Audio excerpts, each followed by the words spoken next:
It's really wonderful to be here, and thank you, Mark, for that introduction. And being here in Australia, I feel a bit guilty being here only for about 24 hours. But you're certainly making every minute worth it, and you're certainly making me work hard. But that's why I'm here. And today I had the great pleasure to plant a tree with the Honourable Minister, and I can't see you, but you're standing right there. And I made a promise to the director of the Botanic Garden to come back with my children, my 3 children. And when you plant a tree, and I'm sure that you all have your stories about the wild and about conservation, and some of you are much wilder than I am and have much more experience in the wild. But when you do something like that, whether it's about planting a tree or releasing a species in the wild, it's a moment of reflection, of being in awe, of feeling tremendously humbled. Now, nobody can beat the stories of Sir David Attenborough, who I know some of you have met at our 110-year anniversary event in London. But I had my story apart from our tree today. I'm already referring to it as our tree. I wonder what my husband tells you about that, but there you go. I'm sorry I refused your arm today, but I felt without the crutch it would look a little bit strange on the picture. But I had my moment a few years ago when I was asked in the Netherlands to release the sturgeon back into the river of the port of Rotterdam. Now, the port of Rotterdam, as you probably know, is the 4th largest, or maybe you don't know, there are many more important things, but it is the 4th largest port in the world. And the sturgeon, it's a very ugly animal. I'm terribly sorry. It's a very old animal, probably one of the oldest, millions of years old. And what it needs, first and foremost, is clean water.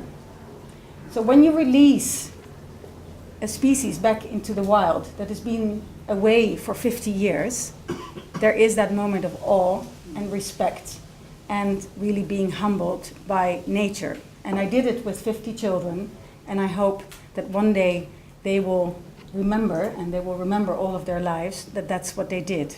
And obviously that's what conservation is all about. It's about the past, it's about the present, and it is about the future.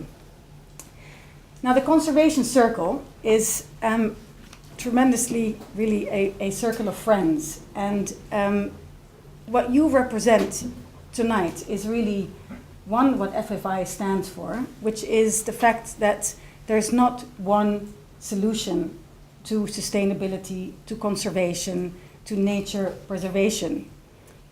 There are in this room, and I'm sure that, I don't want to be arrogant, I'm the outsider, and you probably know all of you, but I was really inspired by the fact that we have a world record holder, we have botanists, we have authors, we have businessmen, and we have everyone in between.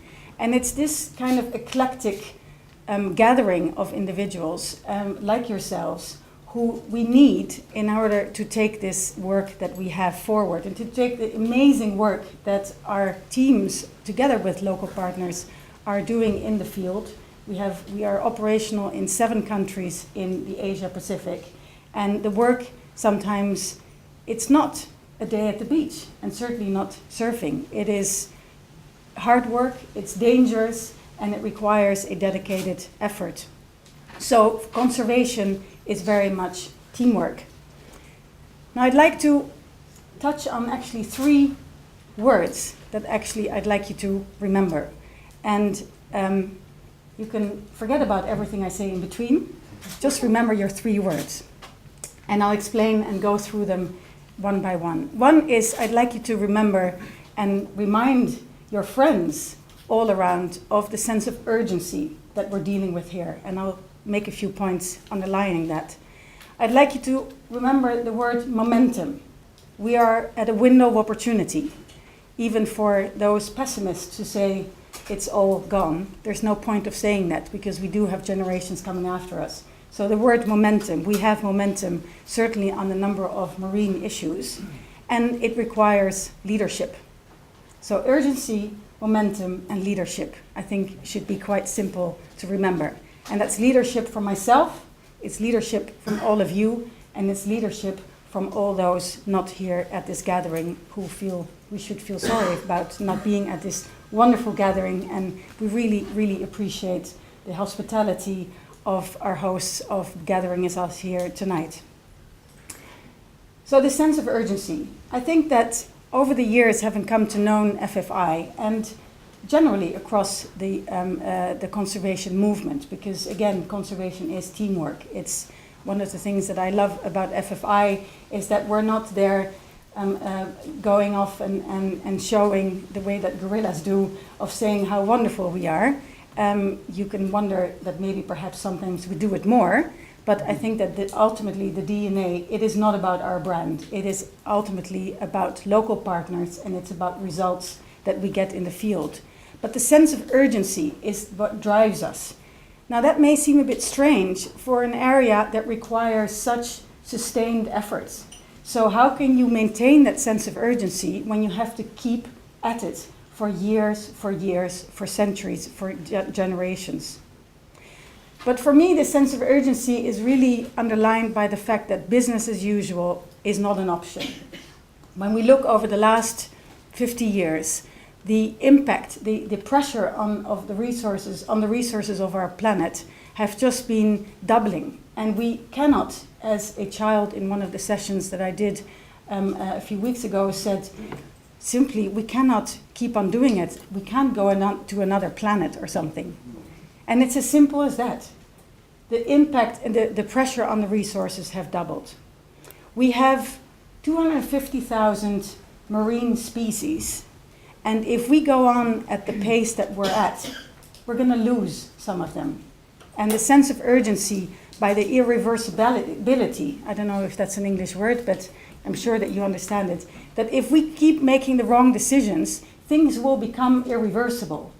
So we have to stop that. So it drives that sense of business as usual is not an option.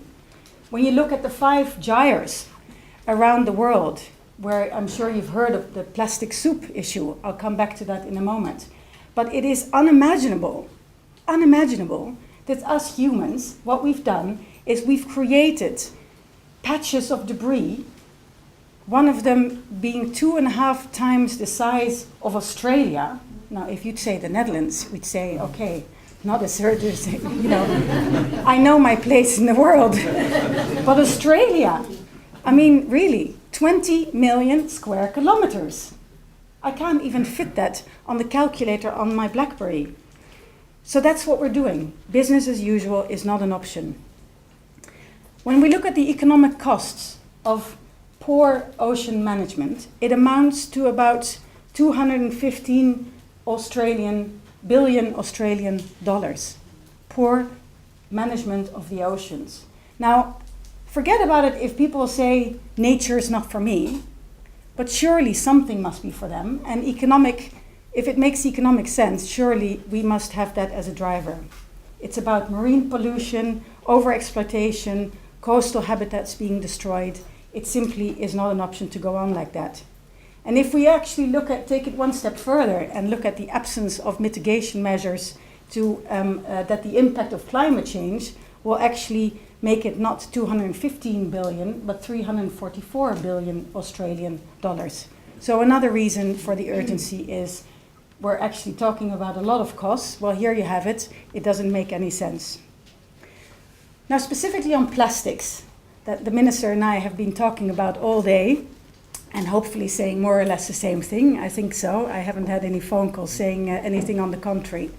I'm just going to throw a few more numbers at you, because for me, I'm not a numbers person at all, but it just shows the magnitude of what we're dealing with. When I think of the oceans, which is about 70% of the planet, when we talk about the forests being our lungs, the oceans are the body. Now, I didn't take care of my body very well recently, hence walking on crutches. This is about our body. The oceans need to be taken care of, and for too long have been underestimated. We look at the global plastics production. In the 1950s, it was 1.7 million tons. A few years ago, it was 288 million tons. The use of plastics that we do every day, you and me, in our stores, in the work, in shopping, 1 million single-use plastic bags every minute, every second. I can go on like that. And today the issue is that we've been talking about is microplastics. They're the little particles that we don't see, but that are in the creams, in toothpaste, and in products. And as Mark was saying, we're working with business to actually make them aware and say, there's no point. It's an unnecessary and an avoidable use of these microplastics. So there are natural alternatives. And we're working with business and we're gaining traction, but we need more support in order to continue that work. Just a few highlights of the urgency. Now on the upside, I'm an eternal optimist. And by the way, those of you standing, if you start doing some exercise, I don't hold it against you. There's 2 more words, that's what it is. I might be doing the same actually in a few moments. On the momentum, the upside of the economic dimension is that marine and coastal resources actually contribute 3 trillion, a little bit more than 3 trillion Australian dollars to economic goods and services. Not bad. 21 trillion per year contributing to ecosystem systems services. Therefore, investing in marine environment makes economic sense. Investing, therefore, in people's livelihoods, in jobs, and ultimately, again, our future. We can make more radical changes. I was very pleased to say that, going back to our plastic bags issue, that recently the European Parliament said enough. We need to ban these. We need to reduce the use of them in 3 years' time by 80%. In Denmark, they use, where the bags are taxed, we use 4 bags. They use 4 bags per person, and in other countries, it's 100 times that rate, and even more. So in other words, there is momentum to say we cannot go on like this, and we need to take that. I was talking to the minister, maybe some ideas to pick up from Europe. Only take the good ones. We have plenty of bad ones. So Beat the Microbead initiative, actually what we do is we help consumers navigate through this myriad of products to see what you should and should not use. Now today it was very interesting. I had a television interview with The Project that you're much more familiar with. I didn't even see the people sitting in Melbourne, but apparently it's a great program. And the last question was, so what are the products you're using? And so the formidable and very expert people who were guiding me saying, well, maybe you should skip that question. I said, no, I'm not perfect. I will say that probably I used to use the wrong things, but by knowing now what's going on, I'm now using the right things. This is not about perfection. This is about progress and then making the right choices. So again, on the momentum, there are campaigns. We're working with 40 NGOs around the world, and FFI is helping to support those 40 NGOs, and one of them actually being the Plastic Soup Foundation in my own little tiny country. We have an app that we hope to actually develop and bring to Australia, where you can start scanning the products and actually seeing whether the products and the substances are in them. We work with companies. Unilever was the first one to sign up and say, yep, we're going to look at our products and we're going to start changing them. And I always believe that when you've got one company, you will have 10. When you've got 10 companies, you have 20, and then you have a new standard. And that's the way we should be plowing away. Of course, our microplastics approach and campaign is part of our broader marine program globally. We work on developing marine protected areas. sustainable seafood finance and capacity building on the ground, which is actually a really big thing for FFI. The reason we are not there with our brand is we believe very much in working with local partners. And so we very much hope to take this into Australia, to keep this momentum and to be here to stay. And hopefully you can develop this further and make it localized and work with local organizations. And finally, leadership. Leadership, as some young people told me recently very wisely when I asked them, what is leadership? They said leadership is allowing to let go that you think you always have to be the best. Well, we're all being taught that you always have to be the best. But the moment that you let go of thinking that you always have to be the best, you allow for partnership, you allow for space for others to join and helps you solve the problem with you. So we believe in that type of leadership.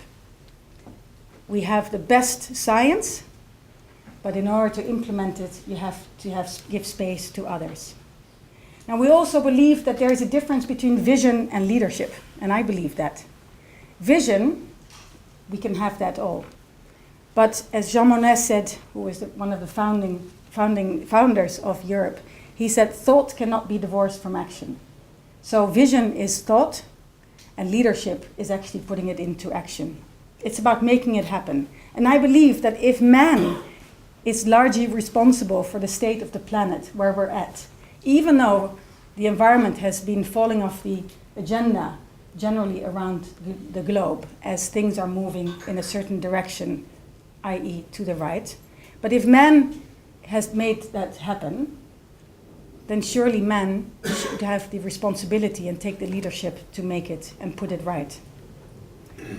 I believe, and my motivation is the drive of young generations. And not to just hold them up as a voice because it makes us feel good and stand them up and then go on business as usual. For me, should be the guiding force of everything we decide today. There's a definition on sustainable development which actually seems very odd. And it says, meeting the needs of today without compromising the needs of future generations. I think it's wrong.